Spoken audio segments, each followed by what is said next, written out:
Study point official में स्वागत है दोस्तों।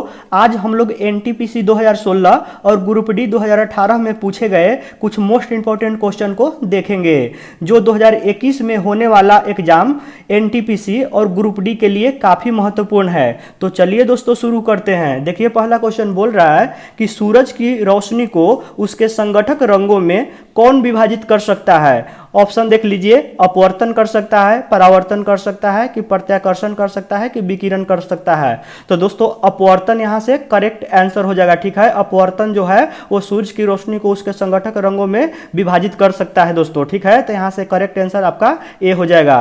अगला क्वेश्चन देखिए, खाली स्थान प्रकंद जो है का एक उदाहरण है। गाजर इसका उदाहरण है, कि शकरकंद उदाहरण है, कि लहसुन उदाहरण है, कि अदरक उदाहरण है। दोस्तों इसका कहने का अर्थ है कि निम्नलिखित चारों में से कौन जो है प्रकंद का उदाहरण है। तो दोस्तों जो अदरक होता है, अदरक और हल्दी जो होता है वो प्रकंद होता है। ठीक है, तो यहाँ पे से देख लीजिए अदरक ऑप्शन में है तो आपका करेक्ट आंसर अदरक हो जाएगा। ठीक है, आपका इसमें अगर हल्दी भी रहता तो हल्दी भी करेक्ट आंसर हो जाएगा। ठीक है, दोनों जो है अदरक और हल्दी वो प्रकंद में आता है, तो यहाँ से करेक्ट आंसर डी हो जाएगा।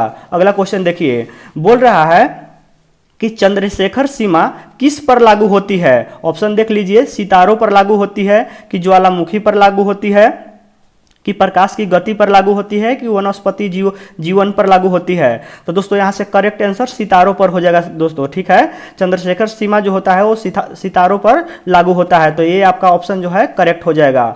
ठीक है, अगला क्वेश्चन देखिए, निम्नलिखित में से कौन एक प्रमुख मनोवैज्ञानिक थे। देख लीजिए option, Oliver Goldsmith, Niels Bohr, Sigmund Freud और आइजैक न्यूटन। ठीक है, तो यहाँ से करेक्ट जो आंसर होगा दोस्तों वो सिगमंड फ्रायड हो जाएगा। ठीक है, सिगमंड फ्रायड जो थे एक प्रमुख मनोवैज्ञानिक थे।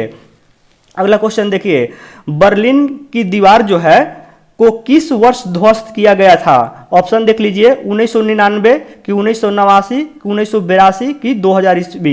ठीक है, तो यहाँ से करेक्ट आंसर जो होगा दोस्तों वो आपका बी हो जाएगा, 1989 हो जाएगा। ठीक है, 1989 में ही आपका बर्लिन के दीवार को ध्वस्त किया गया था। अगला देख लीजिए क्वेश्चन, यूमामी क्या है। देख लीजिए ऑप्शन, चिकित्सा पद्धति की शाखा है, कि स्वाद का एक प्रकार है, कि धातु का एक प्रकार है, कि एक बैंड समूह है। तो दोस्तों यूमामी जो होता है वो एक स्वाद का प्रकार है। यहाँ से करेक्ट आंसर जो आपका बन जाएगा वो आपका बी हो जाएगा। ठीक है, आपका स्वाद का प्रकार ये होता है। चलिए अगला क्वेश्चन देखिए, बोल रहा है कि प्रदूषण में सूचकांक एसपीएम का पूर्ण रूप क्या होता है। ठीक है, तो दोस्तों इसका करेक्ट जो आंसर हो जाएगा वो आपका बी हो जाएगा। ठीक है, सस्पेंडेड पार्टिकुलेट मैटर हो जाता है। ठीक है, एसपीएम का पूर्ण रूप सस्पेंडेड पार्टिकुलेट मैटर हो जाता है। ठीक है, तो यहाँ से करेक्ट आंसर आपका बी हो जाएगा। ये काफी इंपॉर्टेंट है, एसपीएम हमेशा पूछ लिया जाता है कि इसका पूर्ण रूप क्या है। ठीक है, तो आप लोग याद रखेंगे। चलिए दोस्तों अगला क्वेश्चन देखते हैं। देखिए बोल रहा है कि निम्नलिखित में से किसने फिल्म निर्देशक के लिए ऑस्कर जीता है। देख लीजिए ऑप्शन, ए आर रहमान, गुरुदत्त, सत्यजीत राय, गुलजार। तो दोस्तों यहाँ से करेक्ट आंसर जो आपका हो जाएगा सी हो जाएगा। सत्यजीत राय जो थे वो फिल्म निर्देशक के लिए ऑस्कर जीते थे। अगला क्वेश्चन देखिए, निम्नलिखित में से किसके अधिकतम पैर होते हैं। देख लीजिए ऑप्शन, मकड़ी के होता है, कि सहस्त्र पाद का होता है, कि गोजर का होता है, कि व्याध पतंग का होता है। तो जो दोस्तों यहाँ से करेक्ट आंसर होगा आपका वो बी हो जाएगा। सहस्त्र पाद का आपका सबसे ज्यादा अधिकतम पैर होता है। अगला देख लीजिए क्वेश्चन, बोल रहा है कि लीमर क्या है। तो दोस्तों लीमर जो होता है, ऑप्शन पहले देख लीजिए, मानव शरीर में एक हड्डी है, कि कैंसर के विकास का एक प्रकार है, एक साधारण मशीन है, कि मेडागास्कर में पाया जाने वाला एक जानवर है। तो दोस्तों यहाँ से करेक्ट आंसर जो होगा वो आपका डी हो जाएगा दोस्तों। ठीक है, लीमर जो होता है वो मेडागास्कर में पाया जाने वाला एक जानवर होता है। ठीक है, देख लीजिए अगला क्वेश्चन, निम्नलिखित में से किन कणों में सकारात्मक आवेश होता है, यानी कौन सा पॉजिटिव कण होता है। न्यूट्रॉन होता है, कि प्रोटॉन होता है, कि इलेक्ट्रॉन होता है, कि क्रिप्टॉन होता है। ठीक है, तो दोस्तों ये आप लोग सब जान रहे होंगे कि प्रोटॉन जो होता है वो आपका पॉजिटिव कण होता है। ठीक है, तो आप लोग इसको याद रखेंगे। ठीक है, अगला क्वेश्चन देखिए, ये भी काफी इंपॉर्टेंट है। लास्ट सपर जो बुक है किसने चित्रित किया था। तो दोस्तों इस ऑप्शन देख लीजिए, पहले Michael Angelo, Leonardo da Vinci, Pablo Picasso और आपका रेमब्रांट है। ठीक है, तो इसका करेक्ट जो आंसर हो जाएगा वो आपका हो जाएगा लियोनार्डो द विंची, इसका करेक्ट आंसर हो जाएगा। ठीक है, लास्ट सफर जो लिखे थे वो लियोनार्डो द विंची का आपका चित्रित किया गया एक बुक था।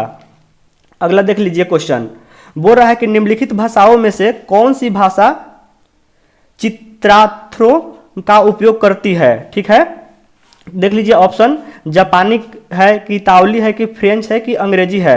तो दोस्तों यहाँ से करेक्ट जो आंसर आपका होगा वो आपका जापानी हो जाएगा। ठीक है, जापानी जो है भाषा चित्राक्षरों का उपयोग करती है। ठीक है, तो यहाँ से जापानी आपका करेक्ट हो जाएगा।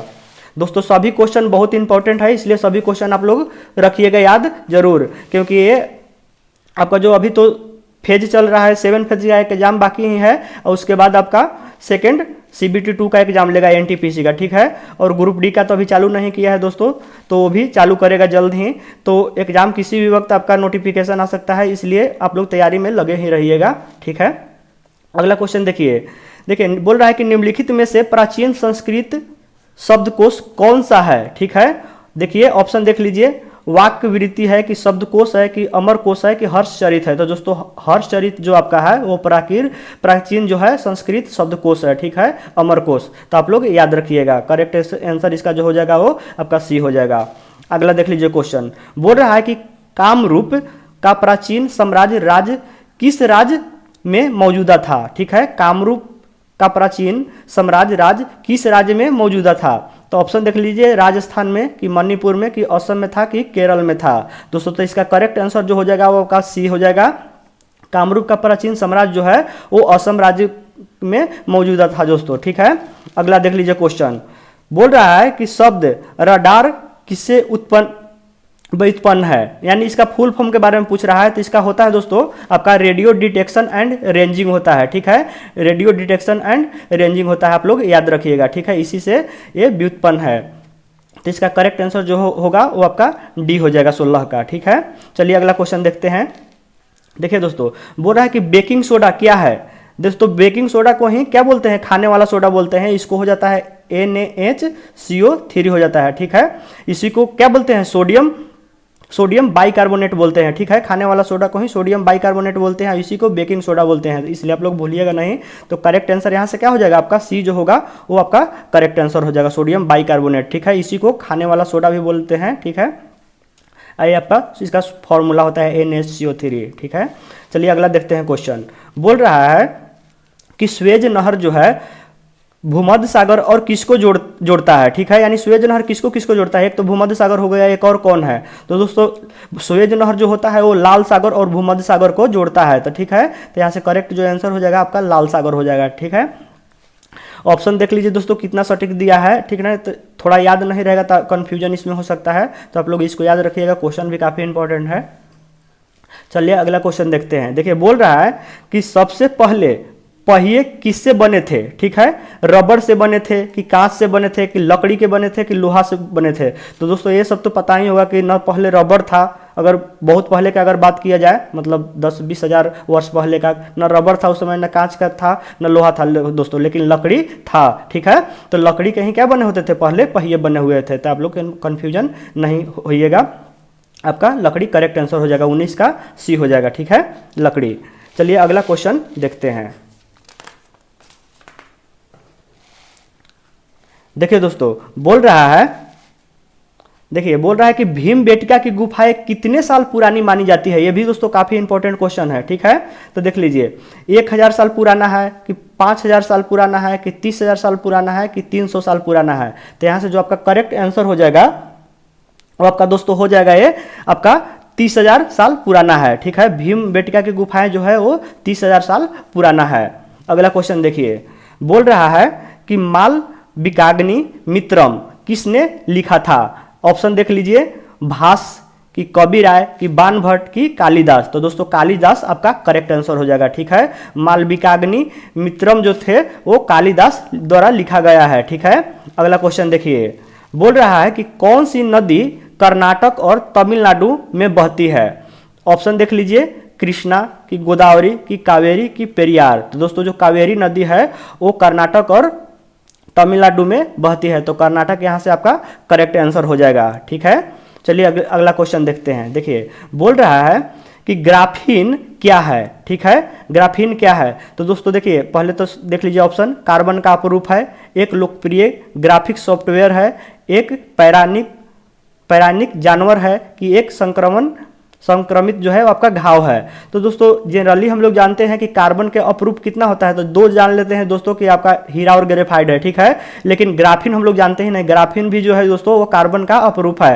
ये दोस्तों बहुत बार इस बार एनटीपीसी के जो 6 पेज हुआ है, चाहे और भी 1 2 3 4 5 6 जो पेज हुआ निम्नलिखित, तो उसमें भी कहीं ना कहीं ये सभी फेज में लगभग जो है ये पूछा हुआ क्वेश्चन है कि ठीक है कि ग्राफीन जो है किसका अप्रूप है। तो यहाँ से करेक्ट आंसर जो आपका हो जाएगा वो कार्बन हो जाएगा, कार्बन का ही अप्रूप ग्राफीन है। ठीक है, इसके छोड़कर 2 और कार्बन का अप्रूप कौन कौन होता है, हीरा और आपका ग्रेफाइट होता है। ठीक है, कार्बन का अप्रूप। चलिए अगला क्वेश्चन देखते हैं, ये भी क्वेश्चन काफी इंपॉर्टेंट है।